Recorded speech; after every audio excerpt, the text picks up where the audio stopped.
Hello, I'm Nathan Judo. I'm here with Wolves reporter is Mr. Liam Keane. Liam, Wolves won, Forest won. Entertainment slightly better than Tuesday night. 2 points less though. Do you feel it was a fair result on reflection? Yeah, I think so, and slightly better is probably slightly. Yeah, is the right way to put it. But the game on Tuesday against Burnley was a poor game, poor quality. Wolves deserved to win it based on the fact that Burnley weren't very good. Today, Forest still not that great, no, but had chances because Wolves were sloppy, off the pace. They looked tired, they looked out on their feet. It wasn't a particularly poor performance from Wolves, but it was anything but inspiring. It was nowhere near their top level. And you got players like, and he's not the only one, but players like Huang, who has been excellent, but looked absolutely knackered, even from the first half today. Yeah. And I'm gobsmacked he played 90 minutes. I know they've got limited options on the bench, but I'm surprised he played 90 minutes. I really am. A fair result, I think, on the balance of the game. Wolves were probably the better team, but didn't do enough to deserve to win. No, and look, when you saw the Forest side an hour before kick-off, you knew what their game plan was. Yeah. I mean, this was ultra defensive, as you would expect after coming off a 5-0 defeat against Fulham. But at the same time, it really was the mistakes from Wolves that let Forest in. And let's be honest, that could have been a defeat today because there were some uncharacteristic mistakes at the back. Yeah, I mean, look at the first goal. Hugo Bueno, it's a hospital pass to Totti.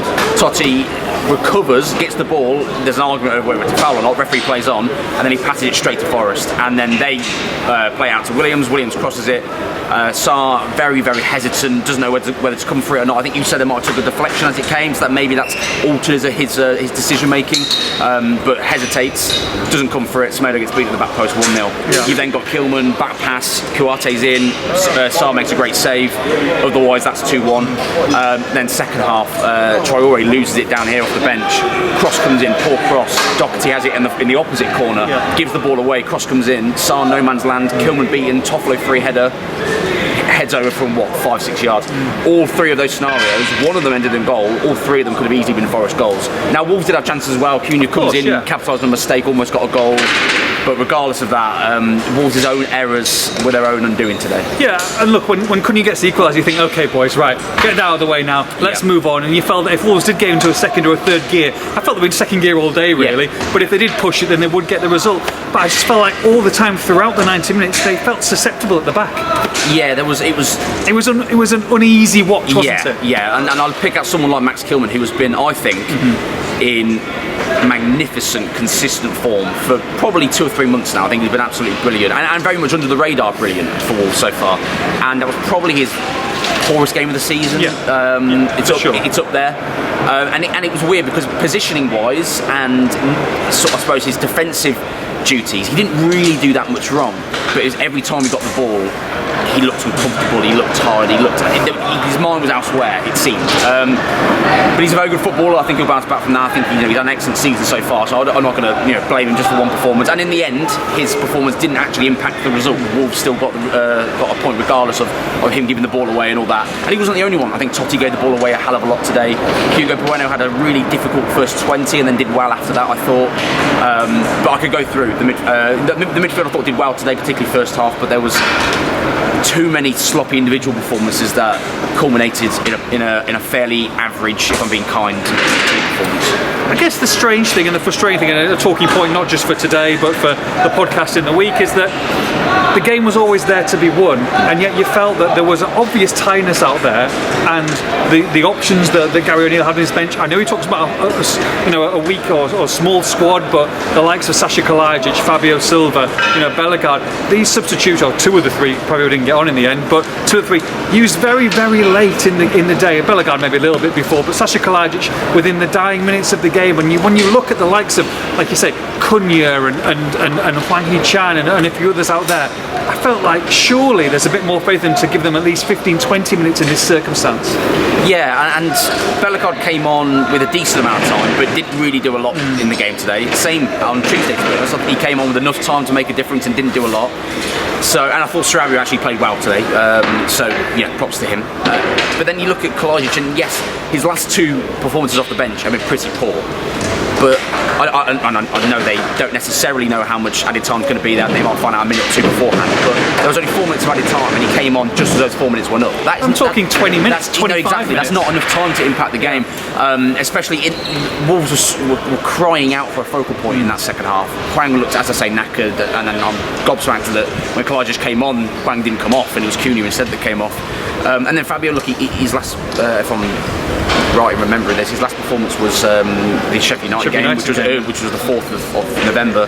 He's clearly Gary O'Neill not having Fabio Silva at the moment, but that felt to me like the perfect game to bring him on. He obviously hasn't got enough confidence to bring these players on at the moment, but I felt like that game needed a change. It needed it earlier, and that would be my only criticism of Gary. Yeah, and look, today, and you can say in hindsight, of course, and the players are injured, but Ryan Aït-Nouri, Pedro Neto, these are the types of players that I think would be fantastic in breaking down this Forest side today. That's we need someone to get in behind, and I felt they didn't have that today. They didn't have it because of tidiness, didn't have it because of players on the pitch and quality on the pitch, unfortunately. But at the same time, when you look at it, Wolves have been average these 2 games, and they've got 4 points from 6. So, end of the day, Gary O'Neill will be quite happy, I think, when he sits down tonight that they've played. They could have played 2 other sides and quite easily got beaten. I think if they'd played better opposition, they've got 4 points from 6. It's a good time to play them with the way Wolves have been playing, with the injuries that they've got, with the star player out. I think that actually with 8 days break before Brentford, they're quite happy with that. West Ham, sorry, yeah. But you know when you talk about the top teams, the teams that are going for the title, they look at Arsenal at the moment, not performing well or not playing well and getting wins. It's a similar story for Wolves. Not performing well these last couple of games, or not performing to their best, if I can phrase it that way, and getting results.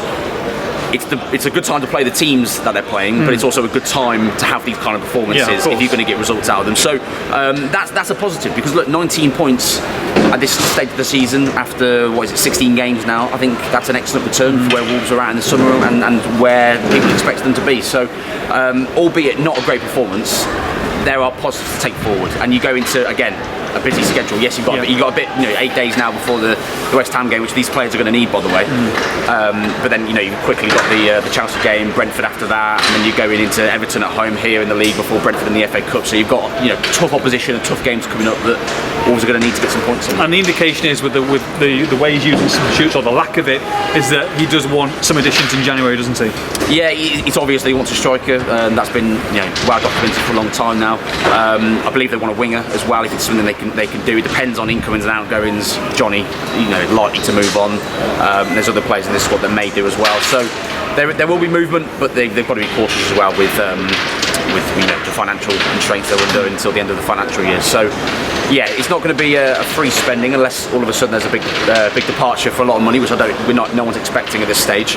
But yeah, they definitely want to do some work, and I think the squad needs a little bit. It's not just a bit of zhuzhing up. Yeah, just a little bit of added impetus, and just maybe an exciting signing to give the fans a little bit something as well. And the good thing is, in that comfort zone where they can do that, and they're not looking over the shoulder and 2 or 3 points away from relegation, and they've got that breathing space, and that's good news for Gary O'Neill and the rest of the squad. It's a very different January to last January, isn't it? When Wolves had to bring in 6 big signings to save them from going down.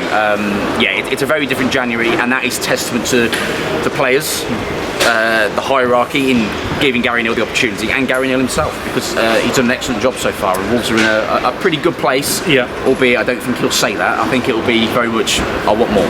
Just before we go, with the headline of those signings in January, as you've mentioned there, Matheus Cunha, £41 million. Look, didn't see the best of him. It's taken basically a year, and when you look at it, you look at Brazilian, look at coming to a new league, sometimes it takes a season or a year to get yourself going, and he came in January, didn't come at the start of the summer, so this is about a year now, and we're starting to see some really good consistent performances from him. Yeah, 3 goals, 2 assists in the last 5, is it? Correct. I'm a big fan of him, I really am. I think, again, he has to be a player playing off a 9, and he very much did that today, because Hwang was very, very central today, even more central than he has been in previous games. So Cunha was able to play a bit more of a free role. And I like him there, and I think he adds a lot to this side. It's nice to see that the rewards he's getting for the work and the effort he's put in, he's reaping those rewards now. So I think more to come from him, but more to come from him if Wolves start playing one of the strikers they've got, or bring in a striker in January that is going to start consistently and play alongside him. Wolves 1, Forest 1. For all the post-match reaction, make sure you log on to expressthestar.com.